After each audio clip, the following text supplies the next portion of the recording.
education. It was the period following the Revolutionary War, started in the South. Increase in common schools led to public institutions of higher education. Most common modes of instruction and lecture were lecture and recitation. The Dartmouth College case. It was New Hampshire legislator wanted to convert it from a private school to a state institution, but the United States Supreme Court upheld the contract with the King of England. The Morrill Acts and the establishment of land grant institutions. First granted each state 30,000 acres of land, so the income from the land would be used toward at least one industrial college. Second act was in 1890, and it provided for district annual grant of $15,000 to each state for support of land colleges. The higher education for women. It was pre-Civil War, and there were few opportunities, but then during the Civil War, the higher education flourished. Around this time, women's colleges were established. Emergence of modern university. Near the Civil War and the beginning of the 20th century, we enter the age of the university. 200 colleges were established in the United States. By the end of the 19th century, the university came to look much as we know it today. Founding of junior colleges. The first was established in 1901. By the 1920s, the concept of junior colleges was well established. Established to relieve university faculty from secondary education responsibilities and include broad-based needs of community.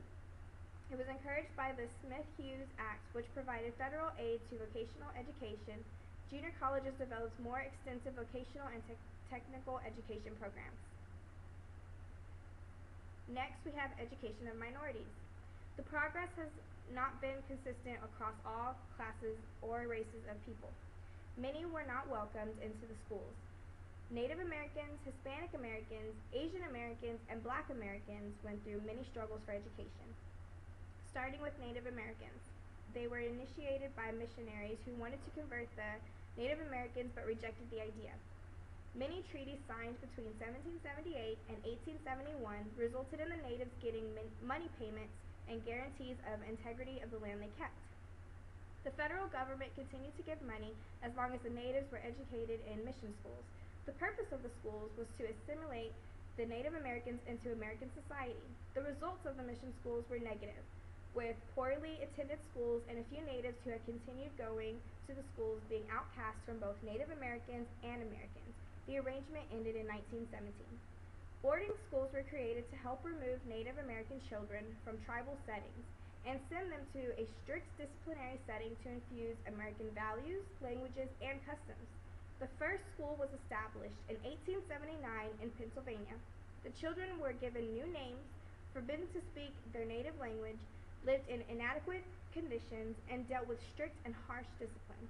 The dropout rate was high, and disease and death were common in the schools. The students often went back to the reservation rather than enter American society. Day schools were created as a response to the criticisms of boarding school. They were much more accepted by the parents. There were also schools on reservations for Americans who rented land, but natives were able to attend these schools as well. The Merriam Report granted U.S. citizenship to all Native Americans. Next is Hispanic Americans. Hispanics were segregated in education and deculturalized like the Native Americans were.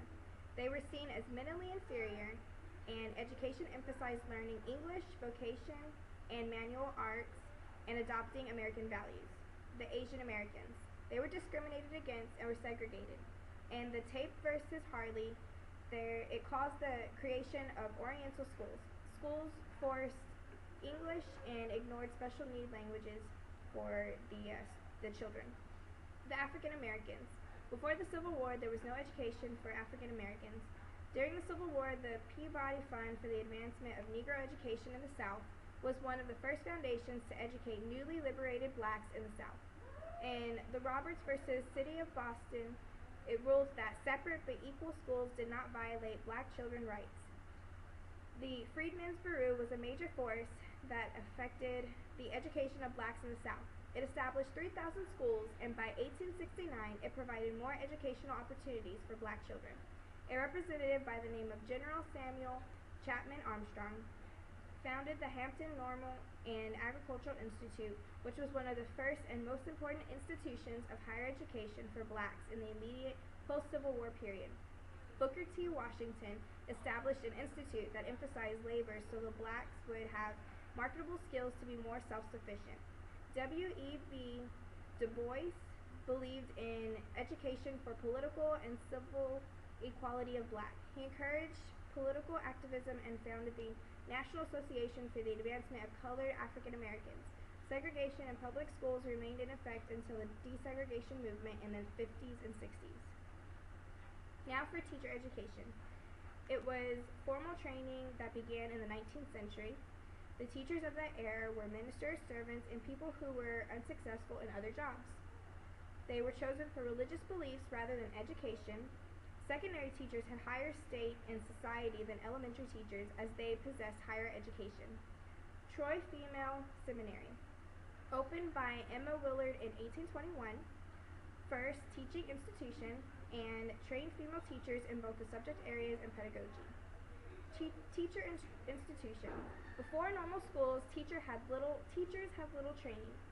They would attend the institution and focus on educational theory and instructional training. Normal schools. Greatest force in increasing the professional training of teachers. Their specific training were for teachers, and it was primarily female. It was less expensive to hire. As enrollment grew in common schools, so did the demand for teachers, which was responded by normal schools. Admission required elementary education. Has model of school for practice. Originally 2-year courses. By the 1920s, the programs were 4 years and became teacher colleges, then state colleges. Universities started offering training at the end of the 19th century, originally focused on advancing knowledge.